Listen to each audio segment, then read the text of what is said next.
Hello అండి అందరికీ. ఈరోజు చూసుకుంటే నేను మా వైఫ్ మనాలికి వచ్చాము. మా రూమ్ నుంచి వ్యూ ఇది. రాగానే మేము హార్లీ డేవిడ్సన్ బైక్ రెంట్‌కి తీసుకొని ఫామ్ ఫిల్ చేసి ఇచ్చాము.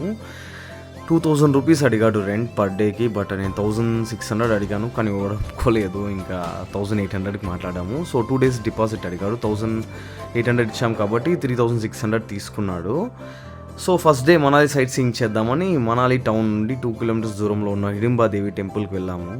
ఇంపార్టెంట్ మ్యాటర్ ఏంటంటే ఇక్కడ ఈ ఆలయాన్ని దర్శిస్తే ప్రేమించిన వాటితో తప్పకుండా పెళ్ళవుతుందని ఇక్కడ ప్రజలు గట్టిగా నమ్ముతున్నారు.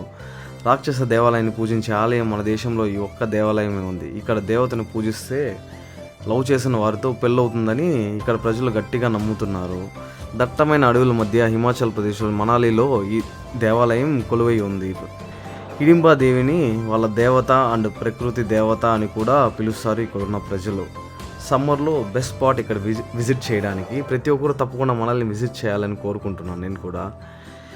ఈ ఆలయాన్ని 1553లో మహారాజా బహదూర్ సింగ్ నిర్మించారు. 4 అంతస్తుల చెక్కలలో నిర్మించారు. ఆలయం లోపల చూస్తే అనేక జంతువుల అవశేషాలు చూడవచ్చు. జంతువుల బలి ఇక్కడ సాధారణంగా జరిగేవే. మహాభారత సమయంలో అరణ్యవాస సమయంలో పాండవులు కొద్ది రోజులు ఇక్కడ ఉన్నారట.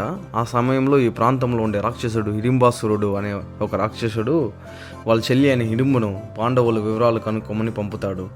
అయితే రాత్రివేళ కాపలాగా ఉన్న భీముని చూసి లవ్లో పడుతుంది హిడింబాదేవి. ఇంకా తన అన్న వల్ల మీకు అపాయం ఉందని భీముడికి వివరించగా భీముడు హిడింబాసురుడిని ఘోరంగా యుద్ధం చేసి చంపేస్తాడు.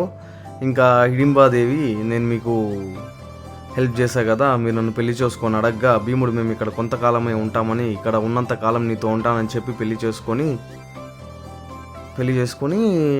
కురుక్షేత్ర యుద్ధాన్ని మలుపు తిప్పిన వాడు పుడతాడు. ఆయనే వీర ఘటోత్కచుడు. ఇంకా అక్కడి నుంచి మేము ఫొటోస్ తీసుకున్నాము నేను మా వైఫ్ కలిసి.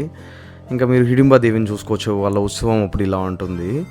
అక్కడి నుంచి కొంచెం ముందరికి వెళ్తే వాళ్ళ ట్రైబ్స్ ఉంటారు, మనాలి ట్రైబ్స్. వాళ్ళు ఇలా డ్రెస్సెస్ వేసి 100 రూపీస్ తీసుకుంటారు. జస్ట్ ఒక 5 to 10 minutes ఇలా వేసుకోవడానికి. ఇలా చాలామంది వేసుకొని ఫొటోస్ దిగుతూ ఎంజాయ్ చేస్తూ ఉంటారు. చాలా బాగుంది. ఇంక నేను మా వైఫ్ కలిసి ఫోటో దిగాము. ఘటోత్కచుడు మనాలిలో జన్మిస్తాడు భీముని పుత్రుడిగా. మహాభారత సమయంలో కౌరవులకి మరియు దుర్యోధనుడికి ప్రాణభయం తెప్పిస్తాడు. ఆ సమయంలో దుర్యోధనుడు కర్ణుడిని ఘటోత్కచుడిని చంపమని ఆదేశిస్తాడు. కానీ కర్ణుడు దుర్యోధనుడు మాట వినడు. ఎందుకంటే ఆ ఇంద్రుడు ఇచ్చిన అస్త్రం అర్జునుడిని చంపదామని పెట్టుకొని ఉంటాడు. కానీ ఘటోత్కచుడు చేసే యుద్ధం చూసి దుర్యోధనుడికి చాలా ప్రాణభయం కలుగుతుంది. ఇంకా కర్ణుడిని వేడుకుంటాడు చంపమని. కర్ణుడు తప్పనిసరి పరిస్థితుల్లో ఘటోత్కచుడిని సంహరిస్తాడు ఆ అస్త్రంతో, వైష్ణవస్త్రంతో. ఇదే అండి ఘటోత్కచుడిని జన్మస్థలము. చూసుకుంటే మీరు ఎలా ఉందో శూలాలతో ఫుల్ నిండిపోయి ఉంటుంది. జంతు అవశేషాలు అయితే ఫుల్గా పడి ఉంటాయి. ఎందుకంటే ఇక్కడ జంతువులను బలి ఇవ్వడం కామన్. ఇంకా ముందరకు వస్తే ఒక పెద్ద గంట ఉంది. ఆ గంట కొట్టి మీరు దేవుణ్ణి అయితే పూజించుకోవచ్చు. అలా కొంచెం పక్కకు వచ్చారంటే ఘటోత్కచుడిని చరిత్ర మొత్తం ఈ బోర్డు మీద లిఖించి ఉంటారు. చూసుకోవచ్చు మీరు. హిందీలోను అండ్ ఇంగ్లీష్లోనూ పెట్టి ఉన్నారు. ఇంకా మేము అక్కడి నుంచి ఎక్కడికి స్టార్ట్ అయ్యామంటే మన్ను టెంపుల్కి అయితే స్టార్ట్ అయ్యామండి. మన్ను టెంపుల్ వచ్చి ఇదే.